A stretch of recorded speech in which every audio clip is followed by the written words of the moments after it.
Nuestro planeta tiene lugares que no creíamos que fuera posible que existieran. La mayoría de nosotros estamos muy acostumbrados a vivir una vida regular, tranquila y llena de comodidades que no nos imaginaríamos si hubiéramos vivido hace apenas unos 50 años.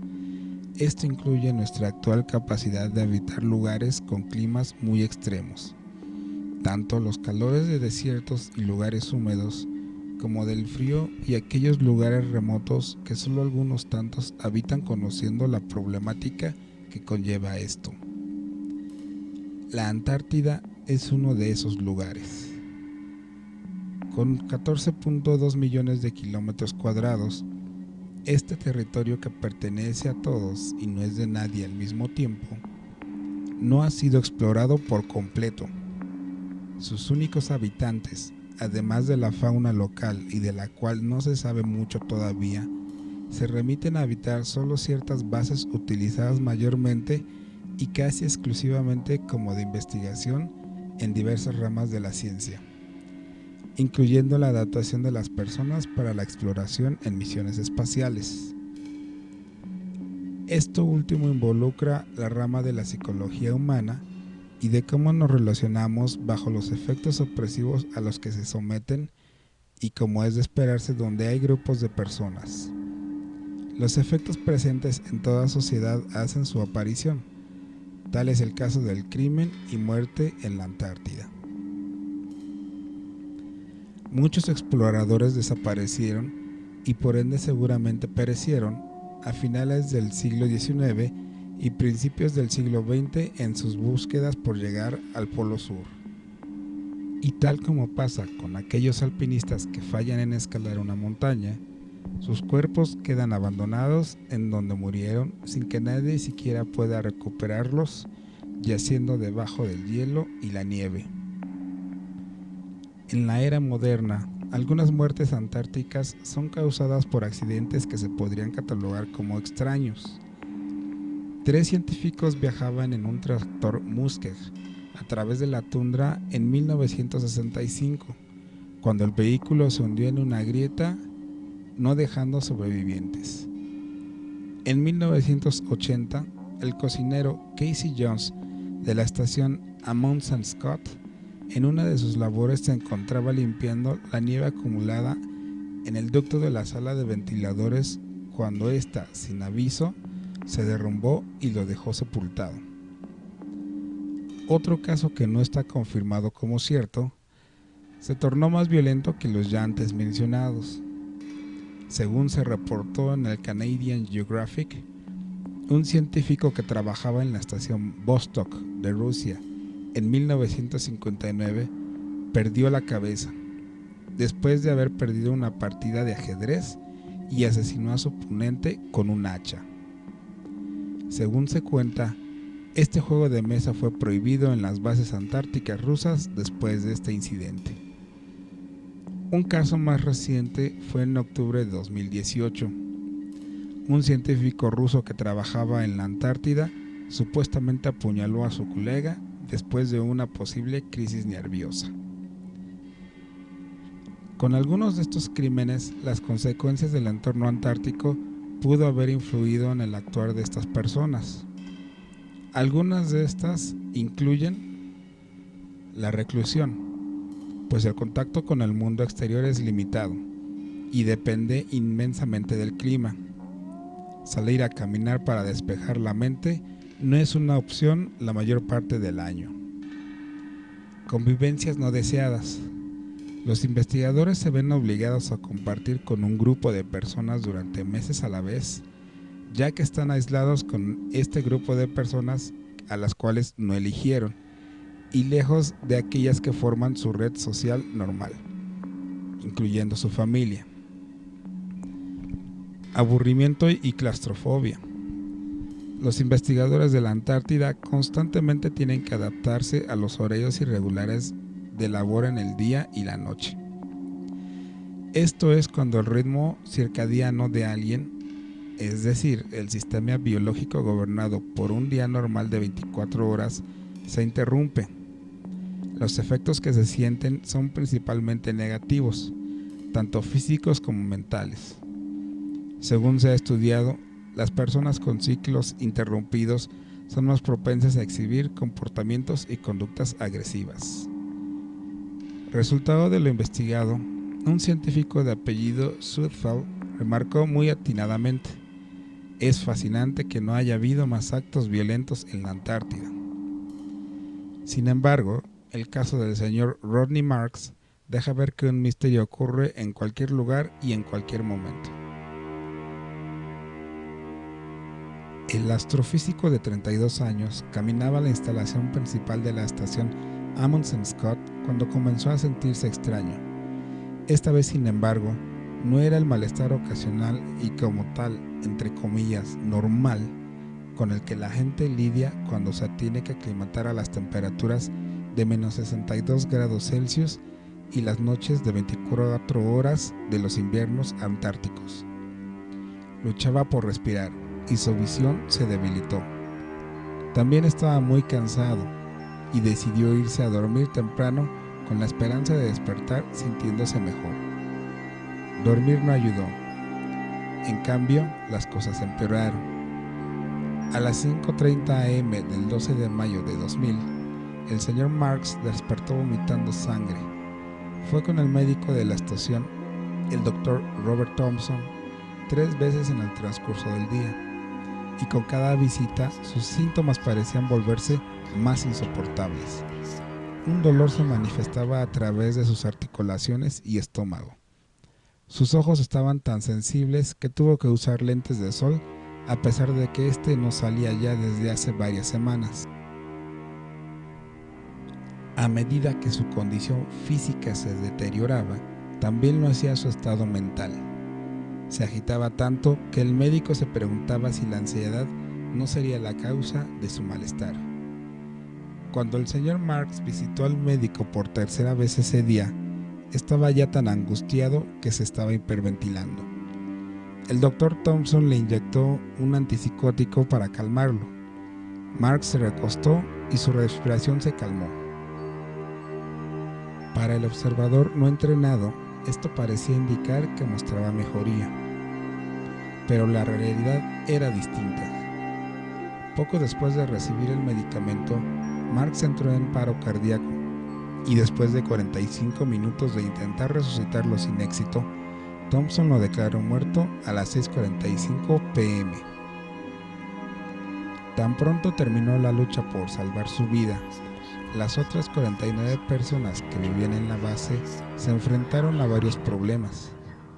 Un cadáver que no puede ser extraído de uno de los lugares más remotos de la Tierra en una época del año en que era demasiado frío para que aterrizara un avión.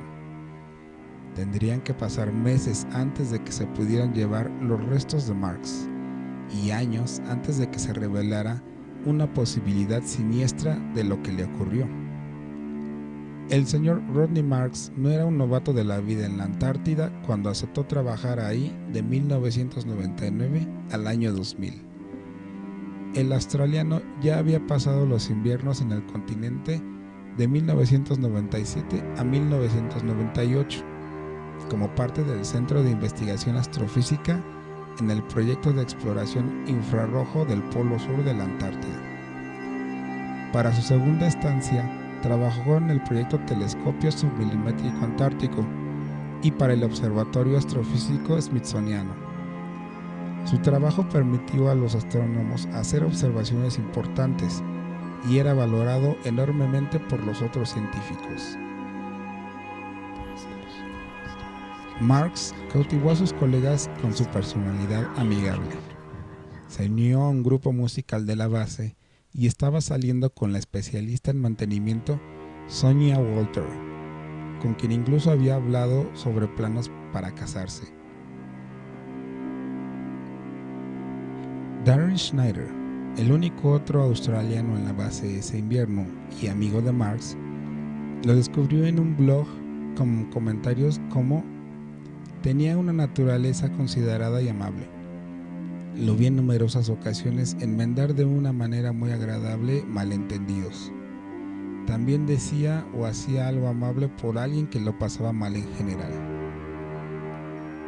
Así que cuando murió repentinamente en mayo, unos 6 meses después de su segunda incursión, sorprendió a los investigadores y técnicos de la estación Amundsen Scott. El Dr. Thompson dijo que Marks había muerto de causas desconocidas pero naturales, probablemente un paro cardíaco masivo o un derrame cerebral. Pero el trabajo de Thompson era con pacientes vivos, más no de realizar autopsias, por lo que tendrían que esperar para conocer más detalles. Con meses de oscuridad ininterrumpida y el frío que se extendía ante ellos, octubre sería lo más pronto que los aviones podrían aterrizar en el Polo Sur sin riesgos. Mientras tanto, los colegas de Marks usaron el exceso de horas en sus días para recolectar roble y hacer un ataúd improvisado. Pusieron su cuerpo dentro de este y lo dejaron temporalmente en el almacén de la base, donde el clima gélido preservaría sus restos hasta el final del invierno. El 30 de octubre, un avión transportó el cuerpo desde la estación a Christchurch, en Nueva Zelanda, donde el patólogo forense Martin Sage finalmente pudo realizar una autopsia. El tiempo que había pasado entre la muerte y el examen no impidió que Sage notara algo inquietante. Marks no parecía haber muerto de causas naturales después de todo. Según los resultados, había ingerido aproximadamente 150 mililitros de metanol, más o menos la cantidad para llenar una copa de vino. El metanol es un tipo de alcohol utilizado para limpiar equipos y maquinaria en la Antártida. Es sutilmente dulce, incoloro y tóxico, incluso en pequeñas cantidades, lo que significa que una dosis fatal podría disfrazarse fácilmente en la bebida de alguien sin su conocimiento. Esto limitó las opciones de lo que pudo ocurrir. Las personas que vivieron y trabajaron con Marks hasta sus últimas horas mencionaron que la posibilidad del suicidio era difícil de creer. Pero si Marks no se había envenenado a sí mismo, sus colegas se inquietaron con la incertidumbre de que hubieran compartido su estancia con un asesino anónimo durante más de medio año. Y la revelación de un posible homicidio presentaba una dificultad más al caso por una peculiaridad que solo rige en la Antártida. Un tratado firmado por 54 naciones, indicando entre otras cosas el manejo de los crímenes, les hacía ver la complejidad de una resolución por lo siguiente. Marks era de Australia y había trabajado para una estación estadounidense, pero murió dentro de la dependencia de Ross, que era un territorio reclamado por Nueva Zelanda. Hasta el año 2019 no existía un sistema para manejar los homicidios que ocurren en el continente. Con tantas reclamaciones territoriales, la regla general es que la jurisdicción recae en el país de origen de la persona que cometió el delito y la estación donde tuvo lugar. Sin embargo, en el caso del señor Marks, no se sabe si hubo como tal un crimen y a su vez un perpetrador. En octubre se indicó que Nueva Zelanda se haría cargo de investigar el incidente. Si bien el forense de Christchurch comenzó una investigación formal inicial en el año 2000, esta tardó varios años más en completarse e involucró varias audiencias. El sargento mayor Grant Wormald señaló que había 4 posibles causas de muerte. 1. Se bebió el metanol accidentalmente. 2. Lo ingirió de manera recreativa. 3. Lo bebió para suicidarse. Y 4. Alguien más había disfrazado su bebida con este. En 2006, Wormald declaró que el suicidio era la explicación menos probable de la muerte del joven científico, citando su prometedora carrera y relación. Era más plausible que Marks hubiera tomado para embriagarse y como consecuencia, accidentalmente malpasarse. Se sabía de los hábitos de bebedor empedernido y que usaba el alcohol para hacer frente a su síndrome de Tourette. Pero Wormald vio esto como una prueba más de que no lo había bebido a propósito. Marx tenía acceso a tanta bebida como quisiera en la base si estaba buscando emborracharse, y como un bebedor compulsivo experimentado, habría sabido el riesgo de probar sustancias desconocidas. Cuando se enfermó, actuó tan desconcertado como el resto de los demás, lo que sugiere que no tenía idea de que se había envenenado.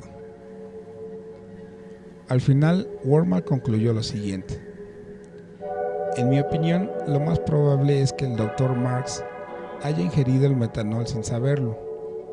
Pero ¿cómo este entró en el sistema de Marx? Si no fue un accidente, ¿quién podría habérselo dado? Seguía siendo todo un misterio. Algunos expertos criticaron el tratamiento del Dr. Thompson a Marx en sus últimas horas.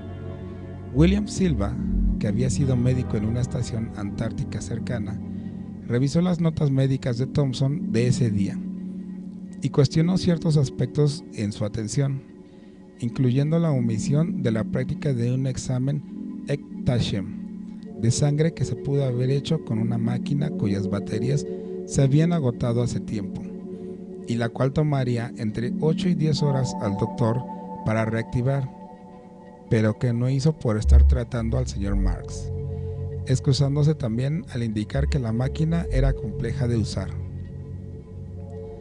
Thompson nunca dio una respuesta al testimonio de Silva y no fue culpado de delito alguno. La National Science Foundation, NSF por sus siglas en inglés, que es el organismo estadounidense que administra la estación Amundsen Scott, hizo poco para aclarar las cosas. Cuando Wormald pidió informes sobre la muerte de Marx, la NSF no proporcionó ninguno, diciendo que no tenía nada que fuera relevante para su investigación. Según se informó, la fundación también ignoró las solicitudes cuando pidió los resultados de las pruebas de laboratorio realizadas, en las que hace evidencia que pudo ser recuperada de la habitación y la estación de trabajo de Marx, antes de que éstas fueran limpiadas. Por su parte, la NSF negó lo manifestado por Wormald. En una declaración a Mental Floss, un representante dijo: cooperamos constantemente con la oficina del forense de Christchurch y la policía de Nueva Zelanda para abordar esta trágica situación. El Dr. Marx fue un miembro importante de la comunidad de investigación antártica. La fundación continúa extendiendo sus más profundas condolencias a su familia, amigos y colegas. Al final, sin mucha cooperación y sin pistas sólidas, la investigación no pudo avanzar. Se estancó cualquier avance por completo en 2008, cuando el forense Richard McElrea publicó un informe diciendo que no se podían sacar conclusiones de una manera u otra sobre las circunstancias que rodearon el envenenamiento de Marx, haciendo referencia a un informe de 2000 basado en las notas médicas sobre el caso que decía que no había razón para sospechar de malos actos. McElrea escribió: no estoy de acuerdo en que el envenenamiento accidental o malicioso puedan ser ignorados sin una investigación completa y adecuada. Su conclusión fue que la desorganización del caso indicaba una necesidad urgente de establecer reglas integrales de investigación y rendición de cuentas por las muertes en la Antártida de manera justa y abierta.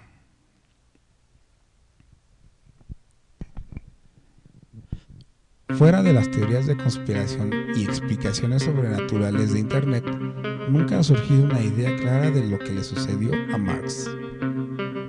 Con la investigación sobre su muerte dejando más preguntas que respuestas, la historia de Rodney Marx ocupa un lugar extraño, si no es que infame, en la historia de las tragedias antárticas, y continúa a la espera de que alguna explicación pueda cerrar el caso en un futuro.